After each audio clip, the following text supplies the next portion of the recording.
Shalom bien-aimés, shalom très chers frères et sœurs, vous qui êtes connectés à cette plateforme d'édification.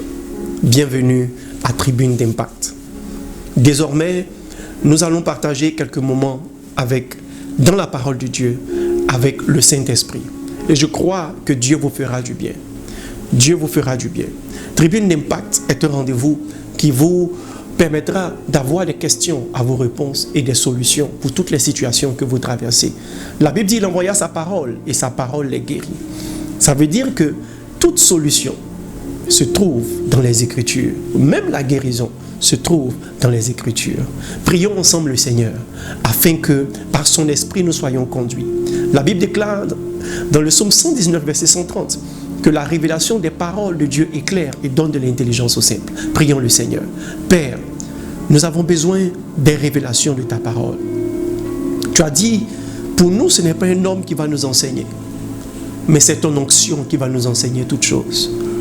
Nous n'avons pas la prétention, Seigneur, d'avoir la connaissance ou la science infuse, mais nous voulons nous réjouir de ce que tu nous utilises et tu parles au travers de nous afin de nous aider à résoudre des problèmes, à apporter des solutions et à donner des orientations à tous ceux qui te cherchent réellement.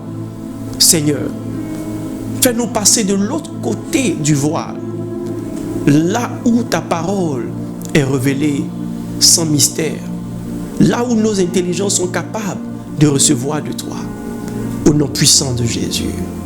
Et que l'échelle de Jacob devienne évidente devant les yeux de chacun de tes enfants.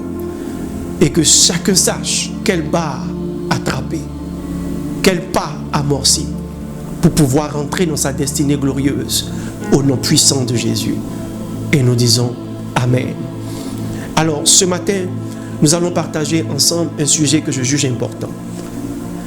Important pour tous ceux qui aspirent à avancer et à aller au-delà de là où ils sont actuellement. Et le thème que je vais traiter ce matin, tenez-vous bien, c'est les autres ne sont pas responsables. Les autres ne sont pas responsables. Prenez avec moi Jean 9, à partir du verset 1. Jésus vit en passant un homme aveugle de naissance. Ses disciples lui firent cette question. Rabbi, qui a péché? Cet homme ou ses parents, pour qu'il soit né aveugle?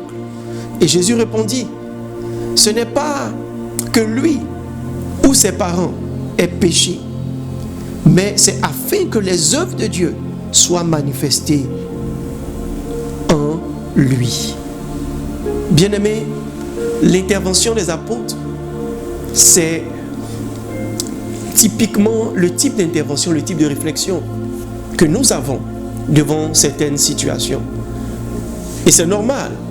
Devant plusieurs situations, devant certains événements, nous cherchons à situer les responsabilités. Mais l'intelligence de l'homme cherche les responsables. Mais la sagesse de Dieu cherche effectivement à éclairer sur la part de responsabilité que chacun de nous a devant certaines situations que nous traversons. Et je veux introduire mon message en disant cela. C'est une grosse erreur que de chercher ailleurs ce qui arrive dans votre propre vie. Les disciples demandent, est-ce que c'est ses parents qui ont péché?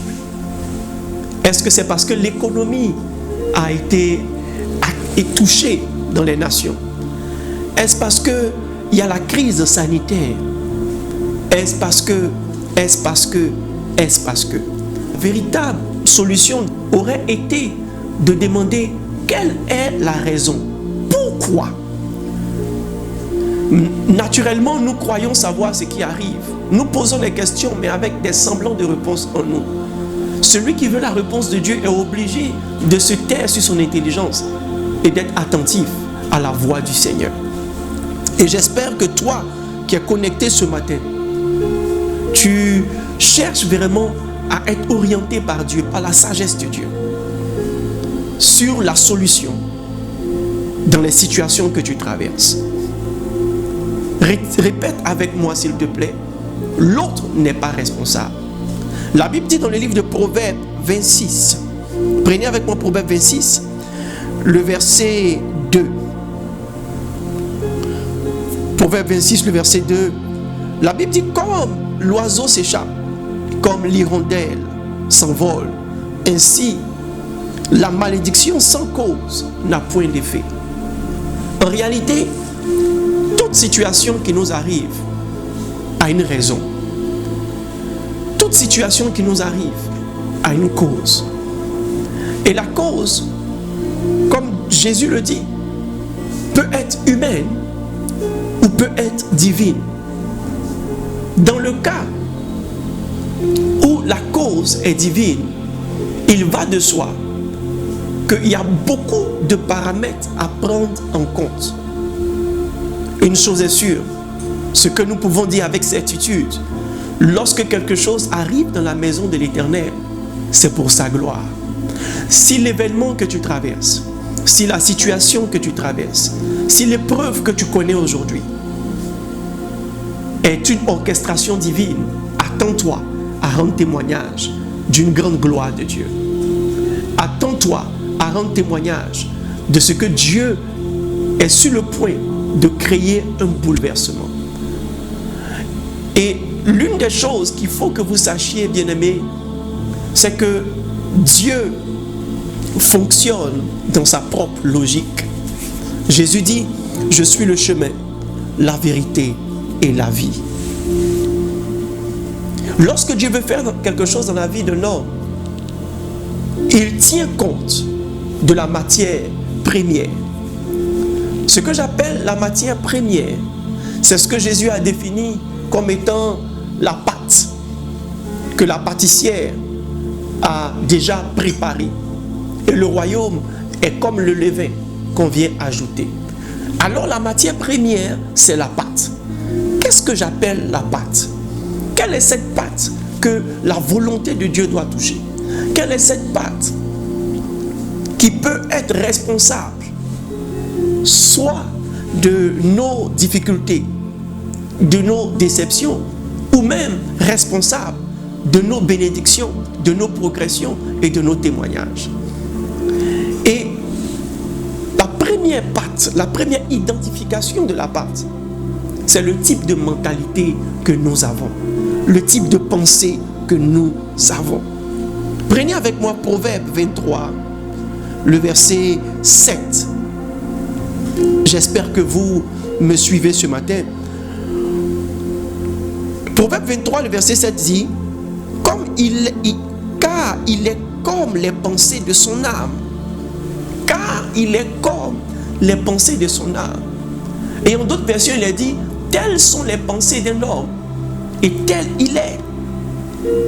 Bien-aimés, le type de pensée que vous avez, le type de mentalité que vous avez, constitue une part importante dans l'accomplissement ou la réalisation de beaucoup de choses dans vos vies.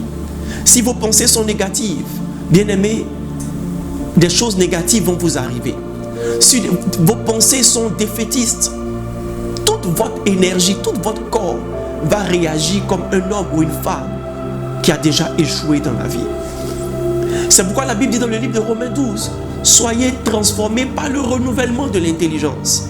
Oh bien-aimés, vos pensées ont besoin d'être renouvelées. Vos pensées ont besoin d'être renouvelées. L'une des raisons pour lesquelles nous prêchons l'évangile, l'une des raisons pour lesquelles Dieu envoie sa parole pour guérir, c'est de pouvoir atteindre nos pensées. Parce que la parole a suffisamment de puissance pour bouleverser le système de pensée qu'on a conçu jusque-là. La plupart des pensées que nous avons aujourd'hui viennent des informations qu'on a reçues. Souvenez-vous, dans le livre de la Genèse, lorsque Adam disait qu'il est nu, Dieu lui a demandé, qui t'a dit que tu es nu? Lorsque Ève s'est retrouvée devant le serpent, il lui a emmené à remettre en cause ce que Dieu a dit. Bien-aimés, faites attention à ce que vous entendez. Ce que vous entendez peut influencer positivement ou négativement vos pensées. Et ce que vos pensées peuvent provoquer une série de choses, une série d'événements, une série de comportements que vous ne maîtriserez pas forcément. Alors, lorsque le malheur arrivera, vous direz, c'est mon parent au village, c'est telle personne, alors que tout est parti de ce que vous avez comme pensée. Naturellement, certaines relations sont difficiles. Pourquoi? Parce que dans la pensée de certaines personnes, ils ont le témoignage qu'il y a des personnes méchantes, des personnes nuisibles. Regardez par exemple en Côte d'Ivoire, on peut donner une étiquette à chaque ethnie. Et cette étiquette qu'on a crée des préjugés. Et vous verrez, telle famille dit, tu n'épouses pas la baoulé parce que chez nous on n'épouse pas les baoulés. Tu n'épouses pas le bété parce que chez nous on n'épouse pas les bétés. Pourquoi? Parce qu'un événement s'est produit, une information a été donnée et ce peuple de façon péjorative s'est inscrit dans l'esprit de l'autre peuple. Alors que dans la volonté souveraine de Dieu, peut-être que le salut de cette famille se cache dans le mariage ou dans l'alliance avec telle ou telle personne. Alors, la relation entre deux individus est influencée par le système de pensée qui régit toute une famille. Les pensées sont dangereuses, les mentalités sont dangereuses. Souvent, à cause des préjugés, nous résistons à certaines alliances, à certaines amitiés et nous rejetons certaines opportunités. Et lorsque nous prenons du retard dans la vie, nous disons, Dieu nous a abandonnés. L'autre n'est pas le responsable. Comment est-ce que tu penses? Comment est-ce que tes pensées sont disposées? Je prie pour toi qui m'écoutes ce matin, que Dieu libère tes pensées de toute toxicité, de tout venin de Satan qui a bloqué ton système de pensée et qui l'a rendu très péjoratif et très négatif et très hostile à tout ce qui vient de Dieu. La deuxième patte que vous devez avoir, c'est la patte de vos œuvres. Prenez avec moi Ésaïe le chapitre 3, le verset 10. Ésaïe le chapitre 3, verset 10 dit: dites que le juste prospérera, car il jouira du fruit de ses œuvres. Vous allez remarquer avec moi que les actions que vous posez sont influencées par les pensées que vous avez. Et c'est vraiment une suite logique. Beaucoup de choses arrivent dans vos vies à cause de la qualité d'œuvre que vous produisez. La Bible dit, dites que l'arbre est bon et son fruit est bon. Dites que le fruit est bon et l'arbre est bon. Ou dites que le fruit est mauvais et l'arbre est mauvais. Supposons que les pensées soient là et le fruit soit les œuvres. Les hommes vous jugeront toujours par les actions que vous posez. Une mauvaise action va créer forcément une mauvaise réaction. Une bonne action va créer toujours une bonne réaction. La Bible ne dit-elle pas que c'est de l'abondance du cœur que la bouche parle? Mais lorsque votre cœur est en train de se remplir, personne ne voit. Mais lorsque vous posez une action, alors vous vous qualifiez pour une récompense ou pour une réaction particulière.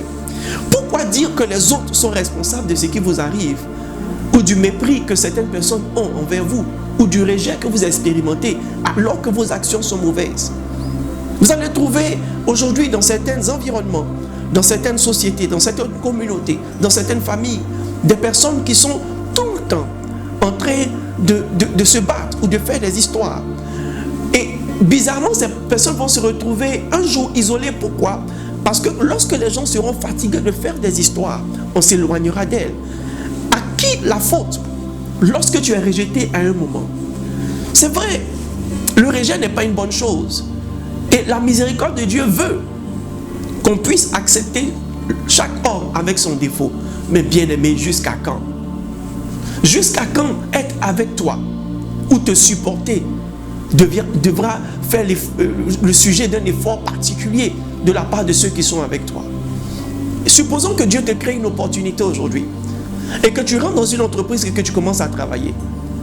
Et qu'au lieu de travailler avec diligence, on doit toujours te chercher, toujours t'obliger ou corriger ton travail. Ce sont tes œuvres. Quelle promotion rêves-tu?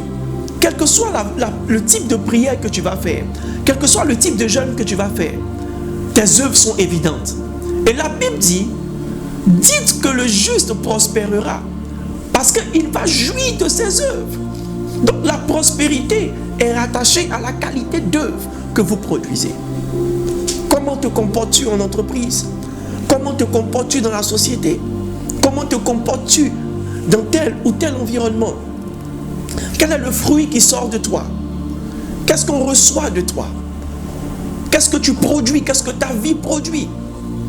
Voici un peu le type de réflexion. Quelle est la pâte que vous avez formée pour vos œuvres? Est-ce une pâte toxique ou une pâte que la levure, le levain de Dieu peut faire prospérer?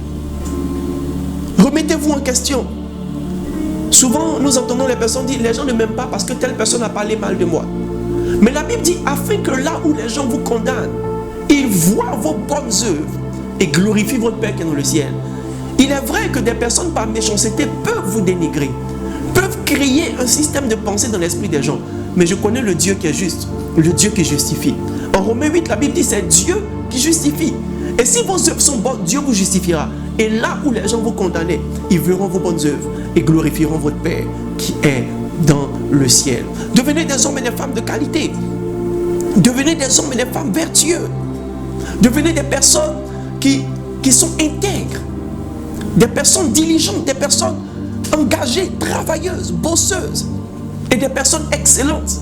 Travaillez de sorte à ce que partout où vous serez, votre saveur, vos œuvres deviennent tellement évidentes, votre parfum soit là et votre saveur soit utile. Ne devenez pas l'amertume dans la sauce. Ne devenez pas l'amertume dans le repas. Ne devenez pas l'amertume dans le potage. Devenez la saveur, le parfum et le goût exquis là où vous êtes. Certaines portes peuvent s'ouvrir pour vous parce que vos œuvres sont bonnes. Certaines portes peuvent se fermer parce que vos œuvres sont mauvaises. Je prie pour toi ce matin afin que Dieu t'aide à produire de bonnes œuvres. La timidité, la gêne sont des obstacles aux bonnes actions. Parce que souvent, nous sommes animés de bonnes pensées et nous voulons faire de bonnes œuvres. Mais parce que nous sommes gênés, parce que nous sommes timides, nous ne faisons pas ce que nous ressentons que nous devons faire. Mais je prie que l'esprit de timidité te quitte, l'esprit de gêne te quitte et que tu puisses être audacieux, audacieuse pour poser les bonnes actions au bon moment. Alléluia. La troisième part que vous devez avoir, une part nécessaire, c'est le type de confession, le type de parole que vous faites sortir. Bien-aimés, la Bible dit dans le livre de Proverbes 18, le verset 21, que la vie et la mort sont au pouvoir de la langue, et ceux qui l'aiment en mangent le fruit. La vie et la mort sont au pouvoir de la langue, et ceux qui l'aiment en mangent le fruit. Nous sommes tellement aujourd'hui insensibles aux choses spirituelles que nous avons l'impression que certaines choses sont juste là et n'ont pas de valeur, n'ont pas de sens. La Bible dit au commencement, en Genèse au chapitre 1, au commencement, Dieu créa le ciel et la terre. La terre était informe et vide. Il y avait des ténèbres à la surface de l'abîme et l'Esprit de Dieu se mouvait au-dessus des eaux. Et Dieu dit que la lumière soit. Dieu fait quoi? Dieu dit, en Jean le chapitre 1, la Bible dit, au commencement était la parole était avec Dieu et la parole était Dieu. Toutes choses ont été faites par elle. Et rien de ce qui a été fait n'a été fait sans elle. Waouh! La parole est importante. Qu'est-ce que vous dites au quotidien? Qu'est-ce que vous confessez au quotidien?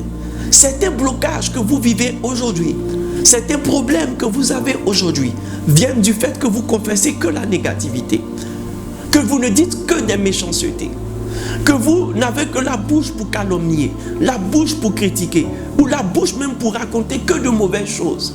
Bien-aimés, ou encore, vous ne confessez que des mauvaises choses sur votre vie. Je suis malade, je vais rester malade. Je suis méchant, je vais rester méchant. Moi, ma vie doit rester comme ça. Si Dieu a créé les choses par sa parole puissante et que nous sommes à l'image et à la ressemblance de Dieu, croyez que votre parole a une puissance. Lisez les évangiles, lisez le livre des Actes des Apôtres, lisez même le livre des prophètes. Aucune grande action n'a été produite juste parce que Dieu a mis sa main dans le sol. Tout ce qui a été fait a nécessité que quelqu'un parle. Dieu dit en Ézéchiel, au prophète Ézéchiel, prophétise sur ses ossements. Et demande aux ossements desséchés de reprendre vie. Dieu n'a pas dit au prophète de descendre dans la vallée, de rassembler les ossements.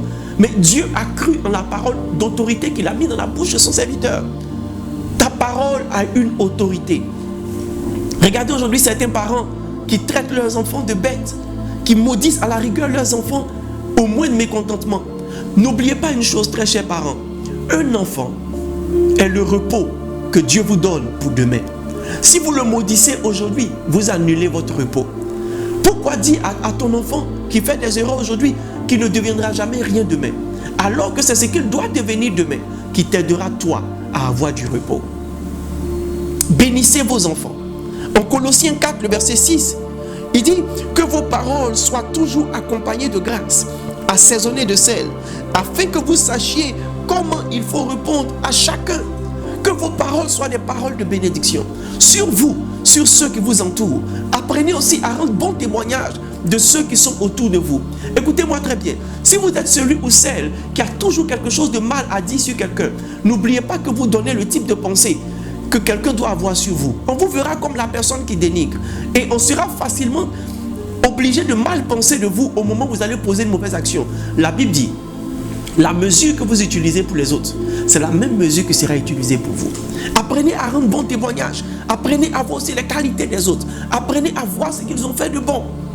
Même s'ils nagent dans un sable d'imperfection, dans une boue d'imperfection, voyez au moins l'effort. Voyez au moins la qualité d'homme. Apprenez à rendre bon témoignage. Que votre parole soit assaisonnée de sel. Et en ce qui vous concerne, annoncez de bonnes choses sur votre vie. N'oubliez pas une chose, vous êtes les premiers prophètes de vos vies. Si la levure, le levain de Dieu, la bénédiction de Dieu ne trouve pas cette patte, rien ne vous dit que de bonnes choses arriveront. Je prie pour toi ce matin, encore une fois, que Dieu change le style de langue que tu as, que Dieu te délivre de la langue de vipère, que Dieu te délivre de la langue mensongère et Dieu te délivre de la langue destructrice. Que Dieu te délivre de la malédiction qui sort de ta bouche. Que Dieu te délivre des confessions négatives. Que Dieu te donne une langue qui confesse de bonnes choses, assaisonnée de sel. Alléluia. La dernière part que vous devez avoir,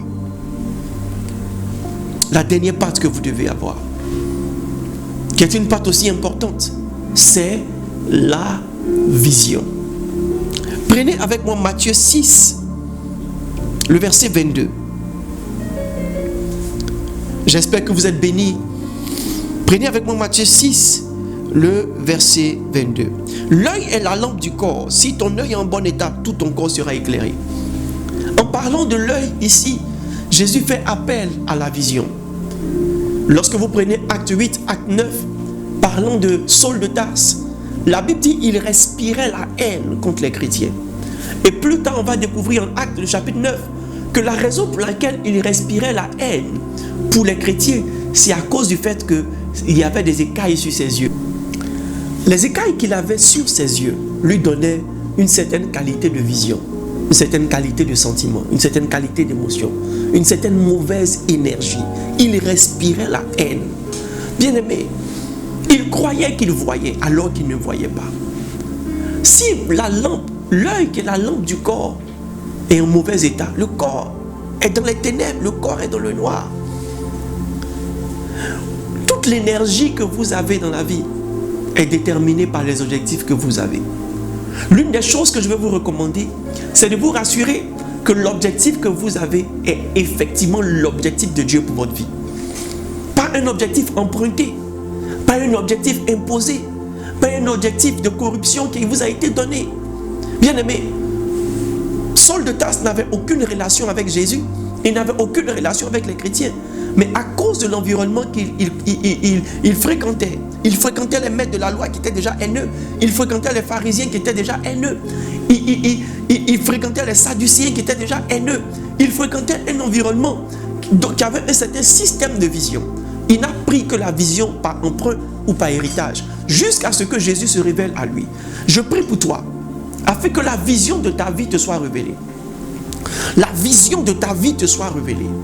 Bien-aimés frères et sœurs, que tu puisses comprendre chaque situation qui arrive dans ta vie et que tu puisses identifier la main de Dieu. Que tes yeux soient suffisamment grandement ouverts pour identifier que cette maladie n'est pas la mort, mais c'est pour la gloire de Dieu. Cette situation n'est pas pour te détruire, n'est pas le fait que Dieu est en train de te punir, mais c'est parce que Dieu est en train de te conduire quelque part. Le psalmiste pouvait dire dans le psaume 23, quand je marche dans la vallée de l'ombre de la mort, je ne crains aucun mal, car tu es avec moi. Il traverse la vallée où il y a l'ombre de la mort, où il y a la menace, où il y a l'adversité. Mais il ne craint pas de mal parce que sa vision est sur le berger et le berger regarde dans le vert pâturage. Oui, bien-aimés frères et sœurs, l'objectif que tu as dans ta vie détermine si tu vas devenir quelqu'un ou tu ne deviendras pas quelqu'un. Si tu vas y arriver ou tu ne vas pas y arriver. Les difficultés sont dans le quotidien des hommes. À toi de choisir si ton quotidien doit déterminer ta destinée. Si tes réalités d'aujourd'hui doivent déterminer ta destinée. Regardez un peu l'histoire du fou de Gadara qui a été attaché dans les cimetières. Mais lorsque Jésus est venu, il a délivré des chaînes. Et lui-même, le fou de Gadara brisait ses chaînes et Jésus l'a délivré de la folie. Ce que j'essaie de vous dire, c'est que la guérison et la délivrance du fou de Gadara lui est venue de sa volonté de sortir des cimetières. Briser des chaînes, bien aimé, alors qu'il était lié dans les cimetières, il était lié dans des endroits obscurs, était le premier pas vers sa délivrance. Il est temps que ta vision t'emmène à briser les chaînes de l'impossibilité, les chaînes des malédictions familiales, les chaînes des traditions familiales. Ce qui est arrivé à ton père ne t'arrivera pas forcément. Ce qui est arrivé à toute une génération avant toi ne t'arrivera pas forcément. La Bible dit dans le psaume 91 que 1000 tomberont à ton côté, 10 000 à toi, tu ne seras pas atteint. Mais de tes yeux seulement tu regarderas. Et tu verras que ceux qui tombent sont ceux qui ont un problème avec l'Éternel. Est-ce que tu as un problème avec l'Éternel? Pourquoi crois-tu que Dieu est contre toi? Pourquoi crois-tu que la volonté de Dieu est contre toi?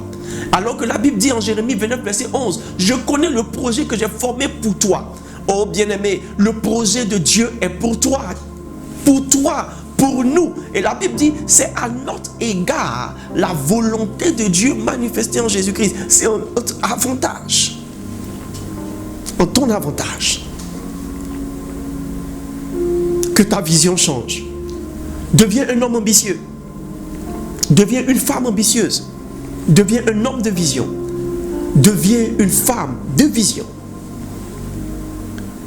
Dieu nous a donné l'œil comme la lampe. Vous pouvez décider de ne pas voir et vous ne verrez pas. Et vous aurez l'impression que votre vie est monotone. Remarquez une chose. À chaque fois que Dieu a voulu faire quelque chose, il a donné une vision. Abraham avait déjà eu la vision de son fils et des nations qui allaient sortir de lui avant que cela ne vienne. Qu'est-ce que toi tu vois au-devant de toi? Est-ce que tu vois cet homme exploité ou cette femme exploitée? Tu vois cet homme malheureux ou cette femme malheureuse? Tu vois cet homme que la sorcellerie a détruit ou cette femme que la sorcellerie va certainement détruire? Ou tu vois un homme de destinée qui malgré la rage et de l'adversité s'en sortira et atteindra le but que Dieu a assigné à sa vie. L'une des raisons de la prédication de l'évangile et des enseignements, c'est pour faire tomber les écailles de tes yeux. C'est pourquoi Tribune d'Impact doit pouvoir t'interpeller. Ce message doit t'aider à faire tomber les écailles de tes yeux. Le projet de Dieu est pour toi. Tu peux devenir ce que tu rêves de devenir. Tu peux devenir ce que Dieu t'a montré que tu seras. Tu peux devenir ce que Dieu a mis dans ton cœur. Et tu peux atteindre le but. Cette femme qui avait une perte de sang depuis 12 ans, la Bible dit, elle se dit en elle-même. Bien aimé, ce que tu t'es dit en toi-même va t'arriver. Ce que tu te dis en toi-même, tu vas y arriver. Parce qu'une fois que tes yeux ont vu, tout ton système, tout ton cœur, toutes tes pensées vont dans le sens de ce projet. Jusqu'au point où tu as des insomnies. Oh, je te vois en train d'atteindre des sommets.